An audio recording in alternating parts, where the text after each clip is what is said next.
Praise the Lord, everyone. Are you happy? Meron bang malungkot? Pasayahin ko.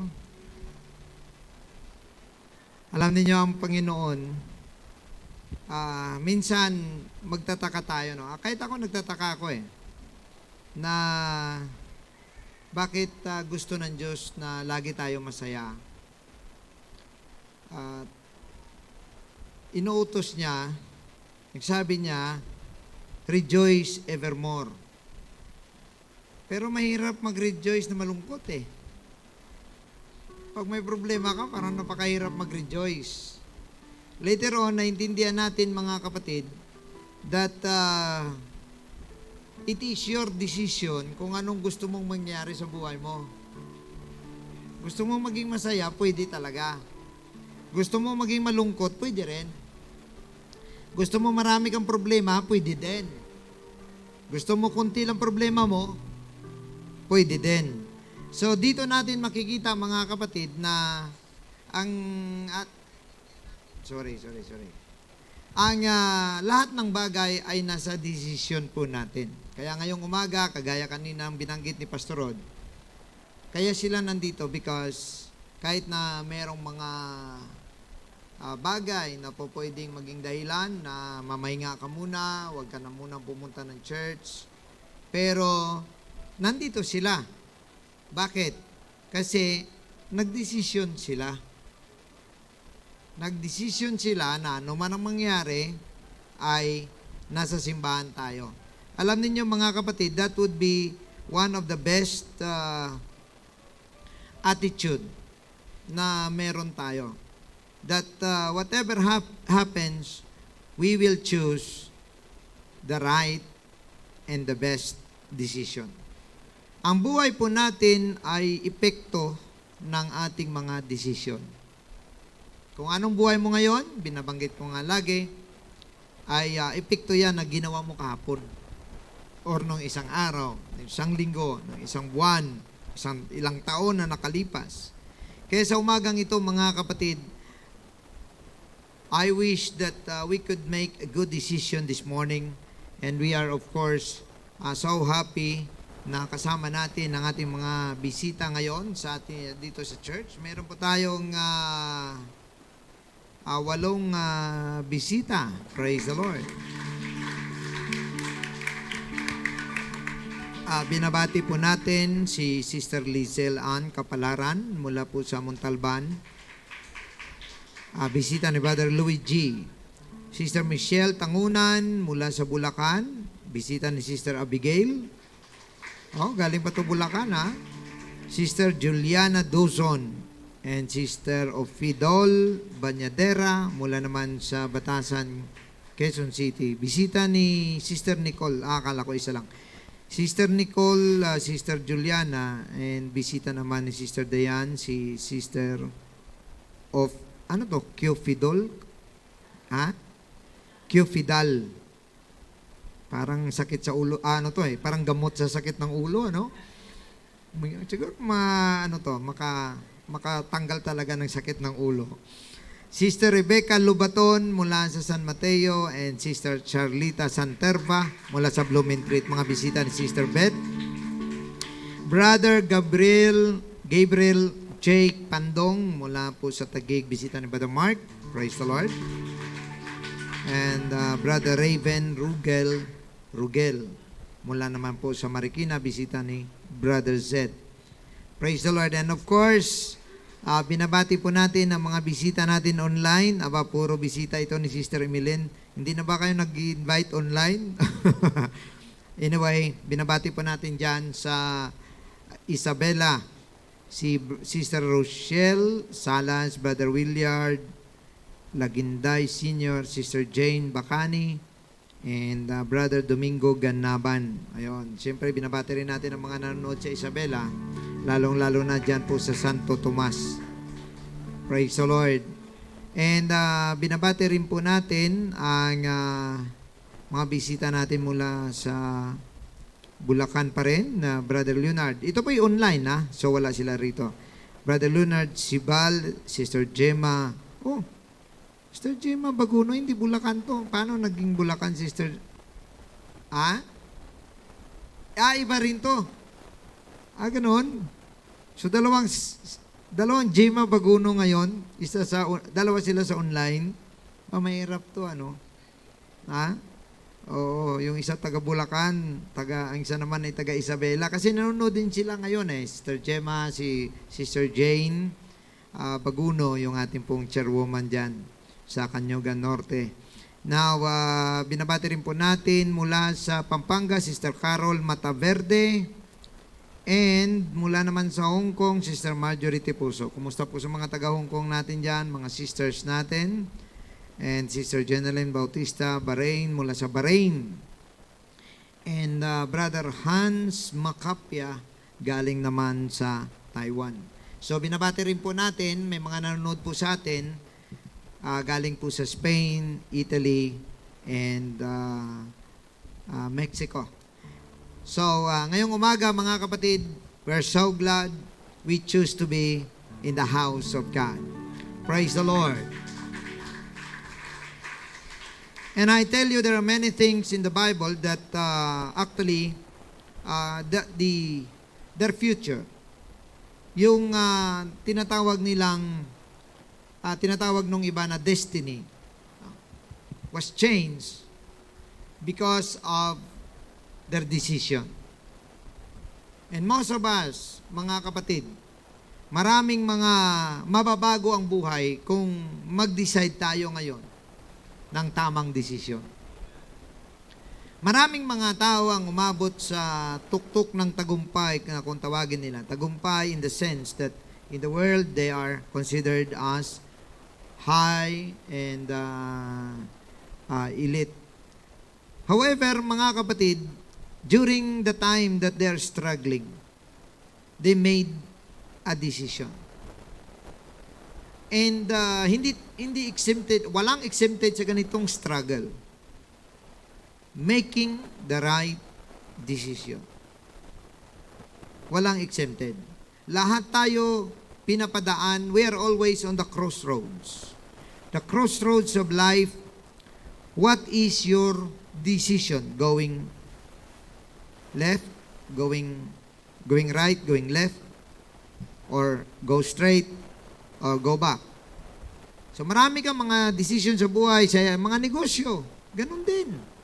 Itutuloy mo ba? Itigil mo na lang? Maging sa trabaho, ganun din. Lilipat ka na lang ba? Awayin mo na lang yung boss at umalis? Or mag-improve ka pa sa sarili mo? So marami pong mga crossroads sa buhay natin. At yan po ay nagdidetermine ng ating kinabukasan. Saan ka ba bandang huli? We are a rational being, kung tawagin.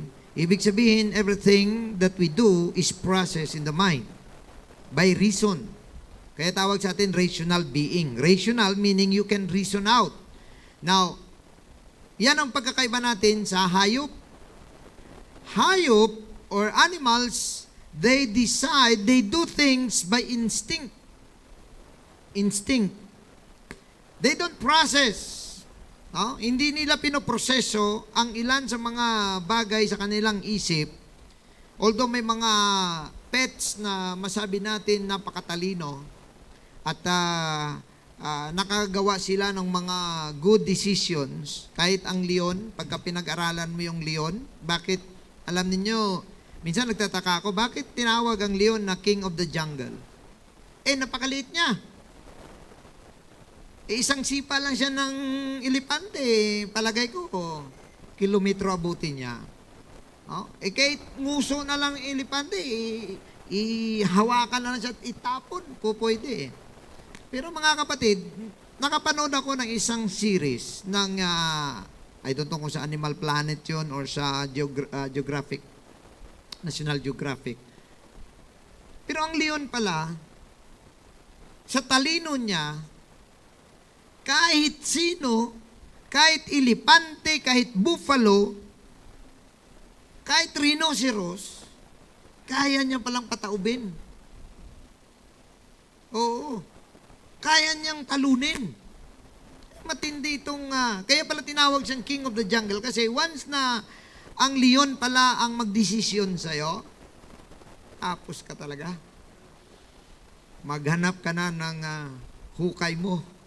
Pag leon, kahit buhaya, kaya niya. Kasi may technique siya. Nevertheless, kahit ganun siya katalino, they are still doing it by instinct. Wala siyang reason na mali bang gagawin niya. Pag sinabi mong reason, mag-iisip ka, gagawin ko ba ito o hindi? Tama ba ito o hindi? May sense ba ito o hindi? Makakatulong ba ito sa iba o hindi? Ganon ang ating isip. No? Ganon tayo at yun ang pagkakaiba natin, mga kapatid. Kaya hindi ko po kayang tanggapin that ang tawag nila sa atin ay intelligent animals. Kasi ang mga animals wala pong logic. Wala po siyang reasoning. No, ngayon mga kapatid, bakit dinadala ko ito sa inyo? Because there is still time to change the course of your life. Ibig sabihin, may panahon ka pa para mabago mo ang buhay mo, mabago mo kung saan mo papuntahin ang buhay mo. Bakit ko nasabi yon? Kasi wala pa naman tayo ditong bisita ngayon na nakaratay. Hindi na makatayo, hindi na makalakad. Wala akong may nakitang wheelchair. Wala akong may nakita ditong, ano ba tawag dyan? Street chair. Wala. Lahat nakaupo. Lahat pwede tumayo. Lahat nakita ko, tumataas ang kamay. Ibig sabihin, malakas ka pa. May buhay ka pa. May tsansa ka pa. Meron ka pang magagawa sa buhay mo na mabago mo. Praise God. At kahit ng sitwasyon mo hindi na kaaya-aya, mga kapatid, kahit ang iyong kalagayan ay hindi na maayos, sinasabi ko sa iyo, merong isang magandang desisyon na kapag ginawa mo sa buhay mo, magbabago ang direksyon, magbabago ang konklusyon, magbabago ang iyong destinasyon. Praise the Lord. I would like to share to you this same in the last part of my message last week. And it is about the story of Joshua na kung saan ay tinalo nila ang Jericho. And I gave this a title, A Cursed Land, A Daring Deed, and a Blessing. Sinasabi mga kapatid na ito ay isang cursed land kasi ang Jericho ay sinumpa na ng Diyos. Ang tao sa Jericho, sinumpa ng Diyos. Sabi ng Bible, lahat yan sinumpa ko, wala kayong iwan. Babae, lalaki, matanda, binata, dalaga, bata, hayop.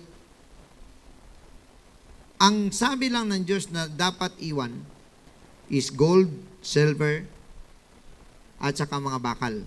Iron, brass, yun lang ang iwan. The rest, ubusin, sunugin, patayin. Pati hayop. Pero mga kapatid, may isa doon na gumawa ng kakaiba. May isa doon na nagdesisyon ng walang takot at ang kinalabasan sa lahat ng mga sinumpa sa Jericho, siya lang at ang pamilya niya lang ang nabuhay. Praise the Lord. Ngayong araw na ito, hingin natin sa Diyos na tulungan tayong maglagay, gumawa, at mag-execute ng isang tamang desisyon sa buhay natin. I invite with all our visitors today to think about this. Make the right decision today. Let us bow our heads. Heavenly Father, we praise you. We magnify your name. Muli, Panginoon, lumalapit kami sa iyo at nagpapasalamat sa mga biyaya, sa kalakasan na meron kami. Salamat, Panginoon, sa buhay na ibinigay mo sa amin at nawa ito ay aming magampanan ng maayos. Nawa, Panginoon, ay magkaroon kami ng tamang desisyon sa aming mga buhay, maging sa aming mga kapatiran, sa mga mahal naming bisita ngayong araw na ito. Panginoon, bigyan mo kami ng tamang pananaw, bigyan mo kami ng tamang puso, at basbasan mo ang bawat nakikinig ngayon, Panginoon, maging dito sa church, sa online, sa mga bisita namin online, brethren. I pray, God, that you will talk to their hearts, God. Give them the courage, Lord, to decide, hallelujah, for their salvation. And God, I ask you to bless everyone today in the name of Jesus Christ. Amen. Praise the Lord. Ang kwento natin ay nagsimula, mga kapatid, nung panahon na ang Israel ay nag-desisyon na at sinabihan na ng ating Panginoon na pumasok na at lusubin ang Jericho. This is now the 6th chapter of the book of Joshua. And in verse 1, now Jericho was straightly shut up because of the children of Israel. None went out and none came in. And the Lord said unto Joshua, See, I have given you into thine hand Jericho, and the king thereof, and the mighty men of Valor. So binigay na, sabi ng Panginoon, sa iyo na lahat yan. In verse 3, and ye shall compass the city, all ye men of war, and go around the city once, thus shalt thou do 6 days. So ang ibig sabihin, sabi ng Panginoon, binigay ko na sa inyong Jericho, ang gawin ninyo ay ganito, umikot kayo sa Jericho once every day. So that means, hindi naman sinabi ko anong oras, siguro it is God that gave Joshua a sound the trumpet, and then they gather, and then they just go round about. Umikot lang sila sa Jericho isang beses, and after that, uwi. The next day, same thing happened. Third day, fourth day, fifth day, until the 6th day, same thing happened. So I think sa mga taga-Jericho, torture yun eh. Parang napapalalim sila. Nakahanda na sila doon sa may sa kanilang tore. Alam niyo sa mga kaharian, 'di ba? Meron yang mga walls nakaikot. And then makita niyo ba 'yon, 'di ba? Lahat ng kaharian may ganyan-ganyan, no? Para may bakante sa gitna, tapos isa na naman, tapos bakante. Alam niyo ba kung para sa ano 'yon? Siyempre para sa mga watchmen 'yon, pero mostly sa gera 'yon, sa awa 'yon. Kung mayroon kasing pana, siyempre ang dalawa mo, shield mo 'yon, katabi mo, ang butas na yan, doon ka papana ngayon. Ayan. So, nakahanda na sila, pero pag nakita na, lumalapit na yung Israel, kuha naman sila ng pana, tapos sabay ganon. Pero walang may nangyari. Isang beses lang umikot, tapos umuwi. The next day, ganon pa rin. So, maybe napasil na itong mga, ano ba tawag sa kanila? Jerichoians? Ano ba tawag sa mga taga-Jericho? Jerichonians? Parang mga ganon.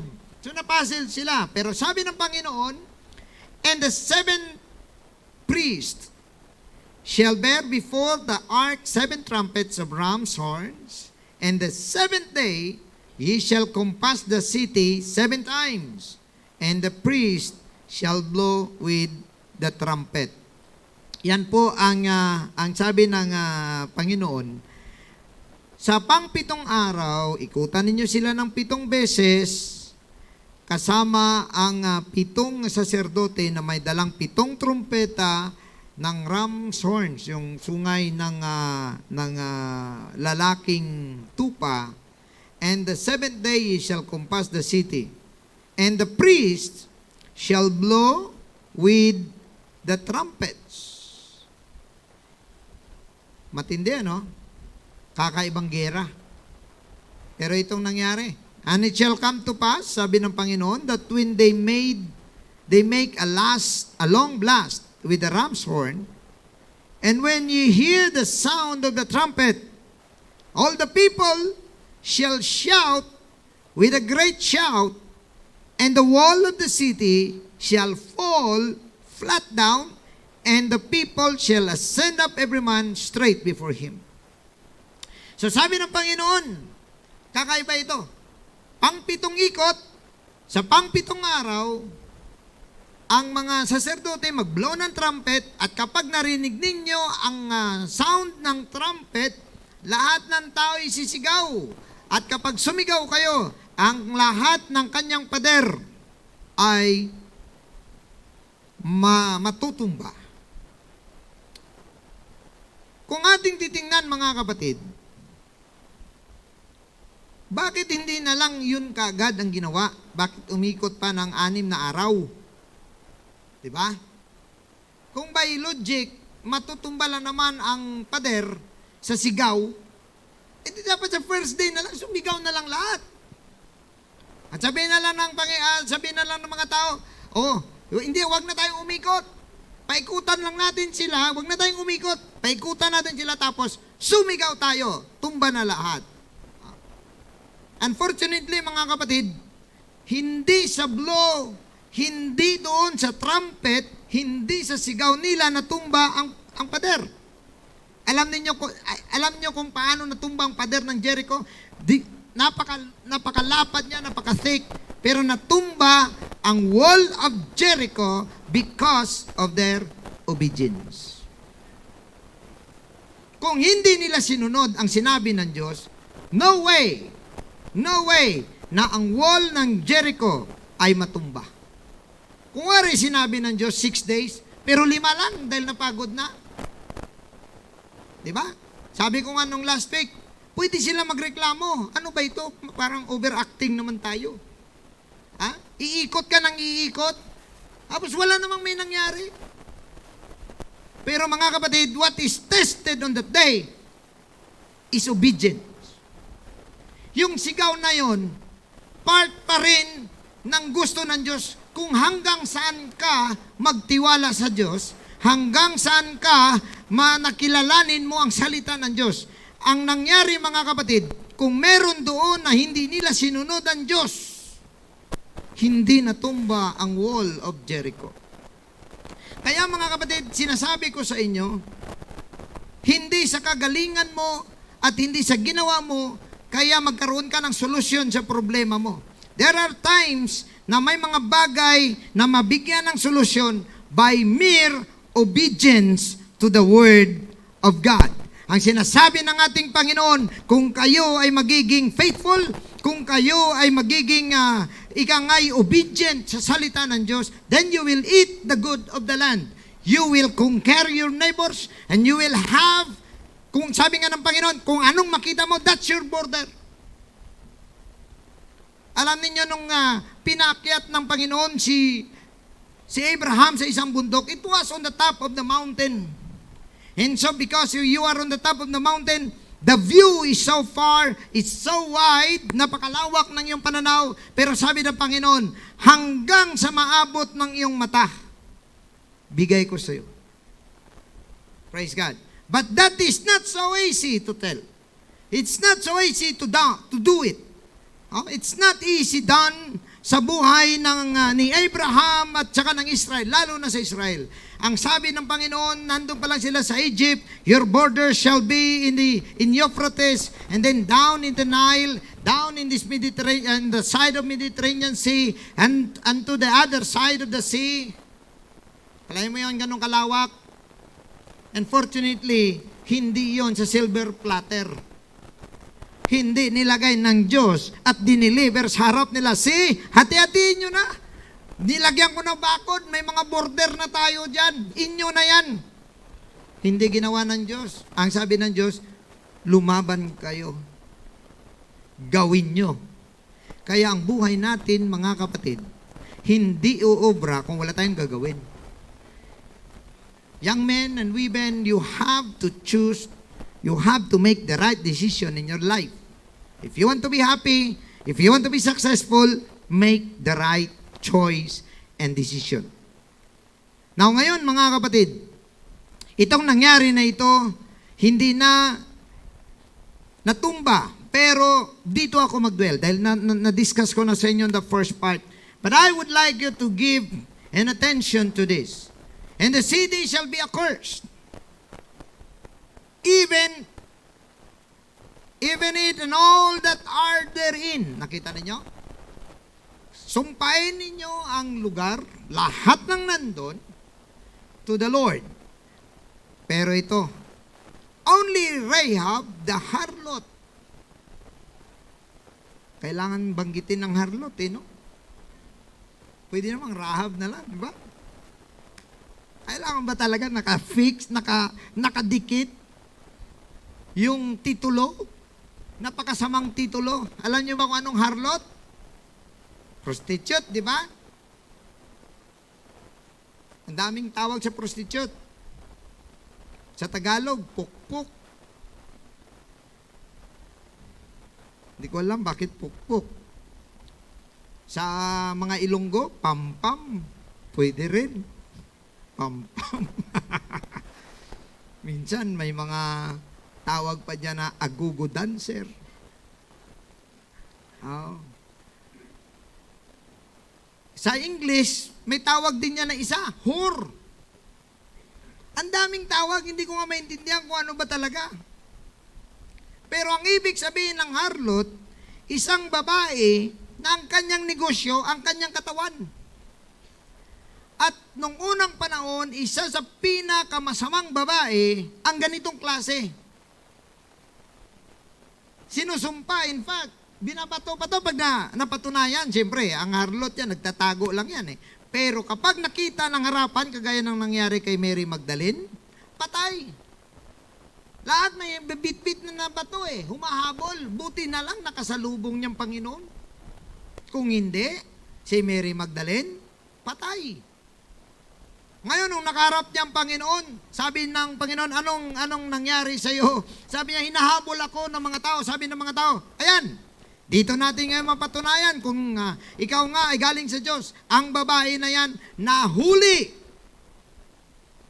sa kasong adultery, sa kasong fornication, sa kasong pagiging harlot. Kaya karapat dapat siyang patayin. Nakalay mo yun? Nung unang panahon, mapatunayan lang na prostitute ka, patay ka. Sa atin dito, may lisensya.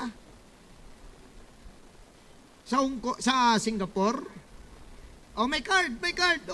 Sa Singapore, may license talaga, nakabandira pa yan. Punta ka sa, anong district yan na puro mga Pilipino pa nga yan dyan na pupunta eh. Yung area na yan. Sa kabila niyan, may redistrict, tapos may nakahilirang mga kababaihan dyan. Pag dumaan ka yan dyan, may mga ID sila. So sabi ko, ano yung mga nagpipila dyan? Bakit may mga ID? Sabi, lahat yan, prostitute yan, mga hookers, tawag. Sabi ko, bakit may ID? Kasi hindi ka makaprostitute dito, maging prostitute, kapag wala kang license. O, akalain mo yun? Professional? Professional ang dating? May license. Kasi sinisiguro daw na malinis or whatever. No, ngayon, mga kapatid, pinakamababa yan sa lahat ng uri ng trabaho ng babae. Tama, napakababa naman talaga. Imagine ka, mga kapatid, kung ikay babae ka, ang equivalent mo 200, 500, pwede na. Naalala ko noon ang kwento ni Brother Armando sa akin, di ba, taxi driver siya. Magparada sila sa mga bandang Luneta o kaya doon sa Tondo. Ang inihingi nga, pang merienda. Akalain mo yun? Di ba? Mga kababayan po natin, huwag ninyong ipamigay katawan nyo. Mahal yan. Huwag nyo ipor kilo. Amen? Sinasabi ko sa inyo, ingatan nyo ang inyong mga katawan. Kasi mga kapatid, tandaan po ninyo ito, ang inyong katawan ay naka-reserve lang yan sa isang lalaki dapat. Amen? Sige, hindi na ako mag-dwell dyan. Baka may ma-offend pa sa akin. Ganun pa man, mga kapatid, ibig sabihin yan, hindi naman ibig sabihin na hindi ka na pwede mag-asawa or kung legal naman, di ba? Hindi naman ibig sabihin na hindi ka na po pwedeng magkarelasyon doon sa kung free naman kayo pareha. Di po ba? Ang ibig ko pong sabihin na huwag naman pong kahit sino lang. Minsan wala nang bayad, kindat na lang. Di ba? Hindi magandang ganun. Pero mababa ang tingin ng tao kapag ganun ang klase ng babae. Tama? Mga kababaihan, hindi ba na ang tawag, ano ba trabaho niyan? Nako, ayan, sa kabaret. Di ba? Ang sama ng tingin ng tao pag nandun ka. Oh? Na, kumbaga, ang attire mo, hindi di ba? Parang kulang-kulang na lang, lagyan mo mga band-aid yung mga butas-butas. Oh. Di ba, hindi, napakababa ng tingin. Ang hindi ko maintindihan, bakit kailangan banggitin ang harlot dyan? Ay, pwede naman pangalan na lang. Para naman sa reputasyon na yan ni Rahab. Pero mga kapatid, kung bakit nilagay yan dyan? Dahil gusto makita ng Diyos ang pinaka-worst na kalagayan ng isang tao. Pinaka-worst na kalagayan ng isang lugar. Pero kung meron siyang desisyon na tama, hallelujah, kahit anong klaseng buhay meron siya, kahit kasumpa-sumpa siya, magawa ng paraan. Magagamit ka ng Diyos. Ipakita ko sa inyo mga kapatid kung ano ang halaga ni Rahab sa atin. Isa siyang prostitute, minamaliit ng lahat ng mga tao ng mga kapanahunan niya. Pero mga kapatid, dahil meron siyang ginawa, i-recall ko sa inyo ang ginawa ni Rahab. Siya ay meron siyang tavern. Kung sa atin pa, beer house. Ano pa? Bar. Ano pa? Ha? Ano ba ibang tawag dyan? Ha? Club. May club siya. Kumbaga, kung sa atin pa, siya yung pinaka-red district. May ilaw siyang gumaganyan-ganyan. May pula, may puti. Siyempre, walang ilaw ng mga panahon na yun. Ang lahat ng bisita napupunta sa kanya. Ito pang matindi, ang kanyang bahay nasa corner. Nasa corner ng Carian. Ang Carian before, ma-determine mo yan, hindi kagaya ngayon na parang hindi mo alam kung saan ang border ng city, open lang. Noong unang panahon, ang isang lungsod, may sariling, wall. May wall yan siya. Alam mo ang labas at alam mo ang loob. And then si Rahab, nakatira siya sa isang corner, doon mismo sa may pader. At itong si Rahab, lugar dahil ang dami, ang mga bisita, lahat ng mga transient, yung mga dumadaan lang, doon na pupunta sa kanya at nagkakaroon ng mga kwentuhan. Naikwento ngayon yung Israel. Nakwento nila kung paano na itong mga taong ito ay nakalabas ng Egypt. Siyempre mapuna mo yun. Imagine ka, naglalakad sila, 3 million ba naman kadami ng tao? Tapos yung kanilang sa araw, may pillar of clouds. Siyempre, pillar of clouds, tumatakip sa araw. So, kakaiba ito. Itong mga taong ito, 40 years old, or 40 years old and below lamang, pero mga bata pa sila tingnan. Kasi hindi sila nasikatan ng araw. Hindi sila nakakita ng mainit na araw. Tintak pa ng Diyos. Sa gabi naman, nilalagyan sila ng pillar of fire. So, maraming mga hari, tinalo nila, nanginig, maging ang buong Jericho. At ang sabi ng babae, dumating ngayon ang 2 spies na pinadala ni Joshua at nung dumating doon, kinausap niya. Kasi nalaman na merong spies doon. So kinausap niya, sabi niya, alam ko ang ginawa sa inyo ng Panginoon. Alam ko na kayo ay mga tao ng Diyos at alam ko rin na napunta kayo rito para lipulin kami. Sabi niya, may isa lang akong pakiusap. Sabi niya, ililigtas ko kayo, itatago ko kayo. Alam ninyo bakit tinawag kong daring? Walang takot. Kasi sa kapanahunan nila, once na nagtago ka ng spy ng kalaban, patay ka. Buong pamilya mo pati. Nung unang panahon, uso yung damay-damay. Hindi yung ikaw lang ang i-trial dyan, tapos sasabihin na, ito ay nag-tridor sa ating bayan, kaya patayin siya. Nung unang panahon, hindi ganun. Once na napatunayan ka, nag-traidor ka, napatunayan ka na ikaw ay lumabag sa mga, lalong-lalo na pumanig sa kalaban, buong pamilya mo, pati anak mo, ubos. It's a very daring decision sa part ni Rahab. Sabi niya, itago ko kayo, gawan ko ng paraan, pero kung maaari, iligtas nyo kami. Ang sabi ng dalawang spy, ito ang ribo na pula. Kapag lumusob na kami, ilagay mo sa bintana mo ang ribo na pula. Kapag nakalimutan mong ilagay ito, wala na kaming pananagutan sa iyo. Pangalawa, kapag nakita na ninyong lumalapit kami, ang lahat ng gusto mong iligtas, ilagay mo sa loob ng bahay mo. Kalay mo yon? Ang kabaret, nagiging lugar ng salvation. Nakita ninyo kung paano gamitin ng Diyos yung mga bagay na wala ng kabuluhan. Mga bagay na, hallelujah! Mga bagay na walang halaga. Marumi. Pero sabi niya, dun nyo tipunin. Kapag ang lahat ng nasa labas ng bahay mo at mamatay siya, wala kaming pananagutan sa iyo. Praise God. Hallelujah. Alam ninyo mga kapatid, dito ko natanto, kagaya nga ng binanggit kanina ni Pastor Rod, there is no such thing as place na magiging holy at tawagin mong holy. There is no holy place.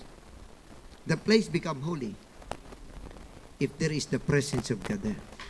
If God is there. Hallelujah.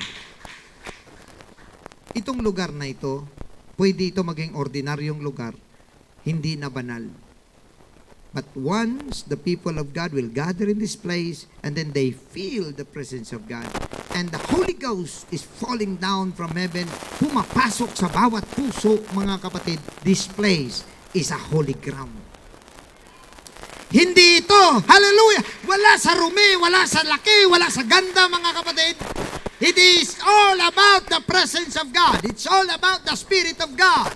Your house can be holy if the Spirit of God is there. And the house, hallelujah, whatever, whoever in there. If the Holy Ghost is there, it is holy. Mga kapatid, ito ang nangyari. Nilusob na sila. At nung matumba ang pader, ang naiwang nakatayo, ang bahay lang ni Rahab. Kaya sinabi sa kanila na huwag kayong lumabas, huwag kayo sa labas, sa loob kayo. Sa loob kayo. Tama ang topic kanina ni Pastor Rod. Keep on coming because if you don't come in, you will die. Pag hindi ka mag-decide na ibigay mong buhay mo sa Panginoon ngayon, masasayang lang ang lahat ng pinaghirapan mo, ang lahat ng edukasyon mo, ang lahat ng pera mo, masasayang lang. Hallelujah! Bakit? Dahil wala nang pakialam ang Diyos sa labas. Minsan sasabihin natin, God is love, God is merciful. Tama, kaya nga binuksan niyang pinto eh. Binuksan niyang pinto. Whosoever will, may come. Pero mga kapatid, kung ayaw mong pumasok, it's your choice. It's your decision. Ikaw ang nag-decide para sa sarili mo. Ayaw mong pumasok, binuksan na ng Diyos. Dahil tandaan mo, kapag sinara na ng Diyos, wala ng taong makabukas. Anumang klaseng sinara ng Diyos, walang taong makabukas. Anumang klaseng binuksan ng Diyos, walang taong makasara. Marami sa ating gusto na natin mag-rapture. Amen? Ako gusto ko na talaga mag-rapture ngayon. Mga 1 minute from now, praise God. Gusto ko mag-rapture na. And then, in 1 minute from now, the trumpet will sound.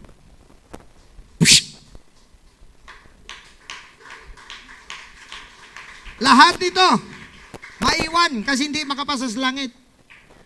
Sa inyo na. Ipamigay na niya kung sino maiwan. Sa inyo na. Mga kapatid, pag ikaw ay nasa impyerno, huwag mo sisihin ng Diyos. Huwag mo rin sisihin kapitbahay mo. Kasi kaya ka nandun sa impyerno kasi decision mo yun. No, ngayon pag nakapunta ka sa langit, You don't need to thank me. You don't need to thank anybody because it's your decision to be in heaven.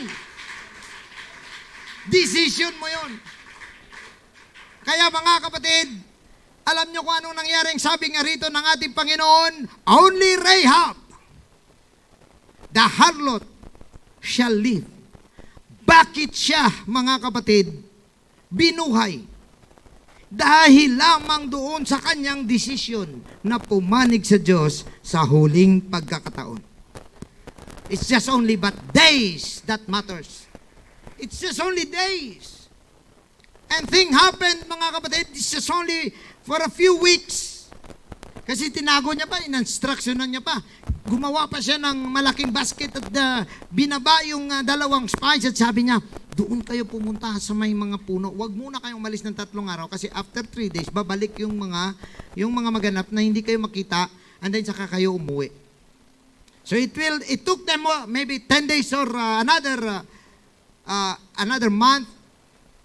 Now ngayon mga kapatid, dahil lamang sa ginawa ni Rahab, naligtas siya at naligtas niya ang kanyang buong pamilya. But the good story doesn't end there. The good effect of what Rahab has done doesn't end there. Because everything that we do determines our end. Kung paano ba siya nabuhay bandang huli at ano ba ang nangyari kay Rahab, mga kapatid, ipakita ko lang sa inyo. I don't know kung makita dyan sa likod, but this is the genealogy record mula kay Rahab. Ipakita ko lang. Si Abraham, nagkaanak kay Isaac. Si Isaac, nagkaanak kay Jacob, at saka kay Esau. So si Esau, doon na yan sa kabila. So Jacob, si Jacob nagkaanak kay Judah. Si Judah nagkaanak kay Fares. Si Fares nagkaanak kay Isrom. Si Isrom nagkaanak kay Aram. Si Aram nagkaanak kay Aminadab. Si Aminadab nagkaanak kay Nason. And Nason nagkaanak kay Salmon. Si Salmon, pinangasawa niya si Rahab. At alam ninyo mga kapatid, ang anak nila si Boaz na pinangasawa naman ni Ruth. Napangasawa ni Ruth. At ang anak nila si Obed, at ang anak ni Obed ay si Jesse, at ang anak ni Jesse, si David. Hallelujah! At mula kay David, si Jesus Christ. Hallelujah! Isang prostitute, isang harlot, pero nagdesisyon ng tama. Hallelujah! Nagiging lineage ang kanyang mga anak kay Jesus Christ na siyang tagapagligtas natin ngayon. Hallelujah! Kung ano man ang decision mo sa buhay, make it sure it is on the will of God. Hallelujah! And you shall be used by God. Hallelujah! For things that you cannot understand. Hindi mo maintindihan. Ang buhay mo pariwara. Ang buhay mo walang-wala. Hallelujah! Hindi mo na makita. Alam mo, wala nang pag-asa. Nakita mo halos wala ka ng hope. Pero sa simpleng desisyon ni Rahab, hallelujah!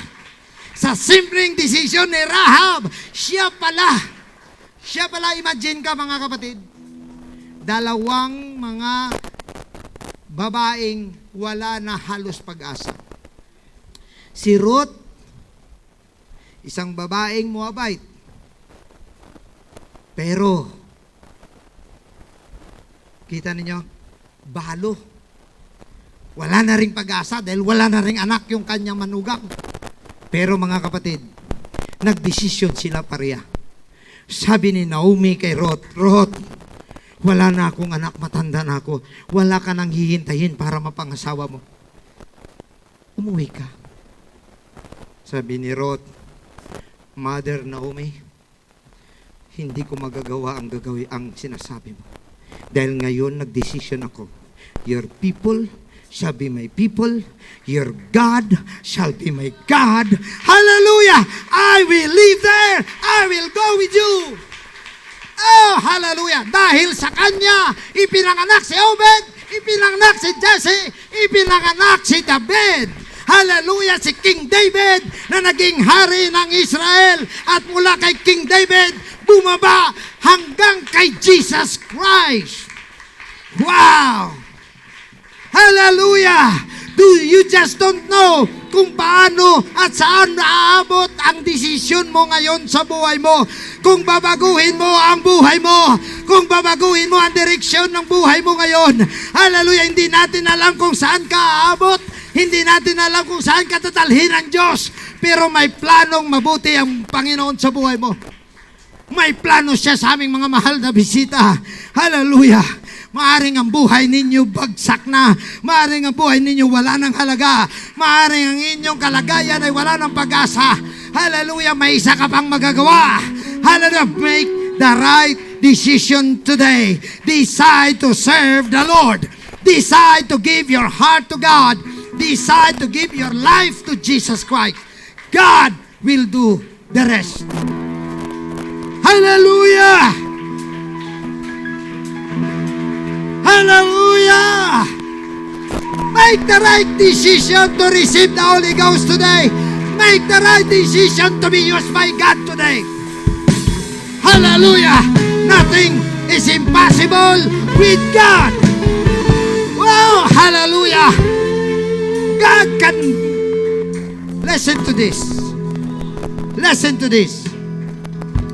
God can do greater things through you. Through you. Hallelujah. May isang tao ng buhay niya lulugo-lugo na depressed na siya. Dami niyang problema. One time, naglalakad lang siya. Nakita niyang camp meeting. Pumasok siya. At nang pumasok siya, mga kapatid, that day, binigay niya ang buhay niya sa Panginoon. Alam nyo, he became the greatest revivalist. Si Dwight L. Moody. Hindi natin alam. Ang buhay niyo posible parang wala ng pag-asa. Ang buhay niyo posible iniisip niyo parang depressed ka na. Parang sinasabi mo, bakit paulit-ulit na lang tong buhay mo? Make a change. Make a decision today. There will be a change if you will give your life to God right now and allow Him to hold your life in His hands. Hallelujah, hallelujah.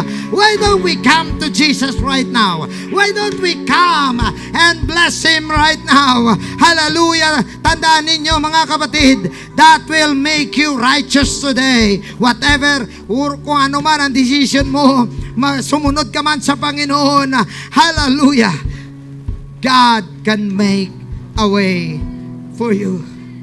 Hallelujah! Sinong mag-akala na isang harlot napakababa, napakaruming babae, hallelujah, ang siyang magiging dahilan, hallelujah, na umabot sa atin ang kaligtasan. Wow! Hallelujah! Your life can be used by God, hallelujah, to save others, to save your neighbors, to save your family. Hallelujah! Oh, God! Hallelujah! Your business can be used by God for His glory. Hallelujah! Your work, your job can be used by God for His glory right now. Hallelujah!